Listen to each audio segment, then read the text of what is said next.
নমস্কাৰ, মই বৈকুণ্ঠ প্ৰিন্স আৰু আজি মই আহিছিলো তেজপুৰলৈ। মানে মই লখিমপুৰ গৈ আছিলো, সো তেজপুৰ ভিজিট কৰিলো। তেজপুৰৰ বিভিন্ন ঐতিহ্যমণ্ডিত ঠাইসমূহ আছে য'ত আমাৰো মন যায় আহিবলৈ বা আপোনাৰো মন যায়।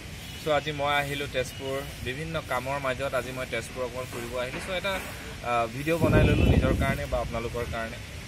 নাও মন্দিৰৰ বিভিন্ন গানত আমি শুনিছিলোঁ। মই যদিও লখিমপুৰৰ ল'ৰা, তথাপিও মই ইমানকৈ অহা নহয়। চ' আজি মই আহিছিলোঁ। চ' মোৰ ভাল লাগিছে, তেজপুৰখন খুব চাফা। তেজপুৰৰ মই কালিও এটা ভিডিঅ'ৰ যোগে মই কৈছোঁৱেই।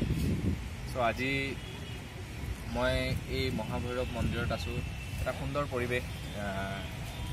আচলতে সকলোৰে বিশ্বাসবোৰ বেলেগ বেলেগ। কোনোবাই বেলেগ ধৰণে বিশ্বাস কৰে, কোনোবাই বেলেগ ধৰণে বিশ্বাস কৰে। সকলোৰে বিশ্বাস বেলেগ বেলেগ। চ' মহাভৈৰৱ মন্দিৰৰ বহুত ইয়ালৈ ভক্ত আহে। গতিকে অসমৰ এটা সুন্দৰ, তেজপুৰৰ এটা সুন্দৰ পৰিৱেশ। চ' মই অকণমান আগলৈ যাম। ধুনীয়া এটা পৰিৱেশ আছে ইয়াতে। আহি থাকা, একো নাই, মোৰ চেনেল এনেকুৱাই। ধুনীয়া এটা পৰিৱেশ। চ' মোৰ ভাল লাগিছে আহি। এনেকুৱা মানে ঠাইত আহিম আৰু গানবিলাকত আমাৰ যিবিলাক গীতিকাৰ, আমাৰ কণ্ঠশিল্পীবিলাকে গায়ে থাকে এনেকুৱা গানবিলাক। গতিকে এটা সুন্দৰ পৰিৱেশ, সুন্দৰ ঠাই, এটা ভক্তিৰ ৰস ইয়াত বিৰাজ হৈ আছে। বিভিন্ন শৰণাৰ্থী আহে ইয়ালৈ, বিভিন্ন ধৰণৰ পৰ্যটকসমূহ আহে ইয়ালৈ। গতিকে এইটো হৈছে মহাভৈৰৱ মন্দিৰ। মই অকণমান দেখুৱাই দিছোঁ মন্দিৰটো।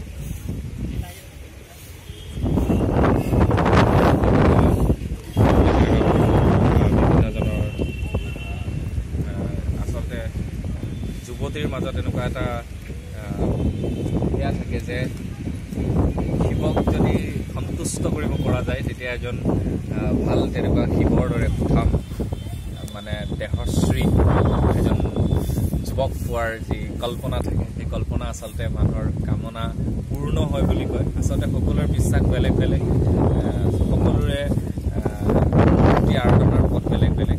গতিকে ঠিক তেনেকুৱা। চ' মই আজি ইয়ালৈ আহিছিলোঁ, ভাল লাগিল, পৰিৱেশ দেখুৱালোঁ। আকৌ লগ পাম আৰু পিছলৈ অকণমান গুচি যাম। আৰু তেজপুৰ আৰু এটা বেছি মোৰ ভাল লাগিছে যে তেজপুৰ মই য'তেই আহিছোঁ, যিমানবিলাক টিপনীত মই সোমাইছোঁ, চবতে এটাই লিখা আছে যে নৌকা লিখা আছে, যে কা আমাক নালাগে। এইটো এটা খুব ভাল লাগিল দেখি মোৰ, যে তেজপুৰৰ যি জাতীয়তা বোধ সাংঘাতিক ধৰণৰ। এইটো হৈছে অকণমান বেক চাইড, বিভিন্ন ধৰণৰ মানুহ আহে ইয়াতে সুন্দৰকৈ। চ' তেজপুৰখন আৰু আমি পিছফালৰ পৰা আগত ভিডিঅ'টো দেখুৱাই দিম।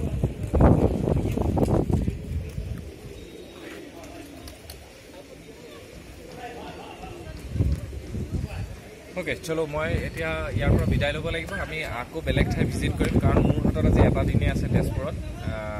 আৰু চিৰিয়েলৰ শ্বুটিঙৰ মাজত মই সময় মিলাই তেজপুৰ আহিছোঁ। আকৌ নতুন চিৰিয়েলো আহি আছে, সেয়াও চাব লাগিব। আৰু এইটো একদম মোৰ কোনো কমাৰ্চিয়েল চেনেল নহয়। মই মাত্ৰ অসমৰ যিমানবোৰ ধুনীয়া ধুনীয়া ঠাই আছে, সেই ঠাইবিলাকৰ সৈতে মানুহবিলাকক চিনাকি কৰি দিম। য'তেই যাম আচলতে মোৰ নিজৰ কাৰণেও আপোনালোকৰ কাৰণেও। Thank you. আপোনালোকে ভিডিঅ'টো কেনেকুৱা পালে জনাব। নমস্কাৰ।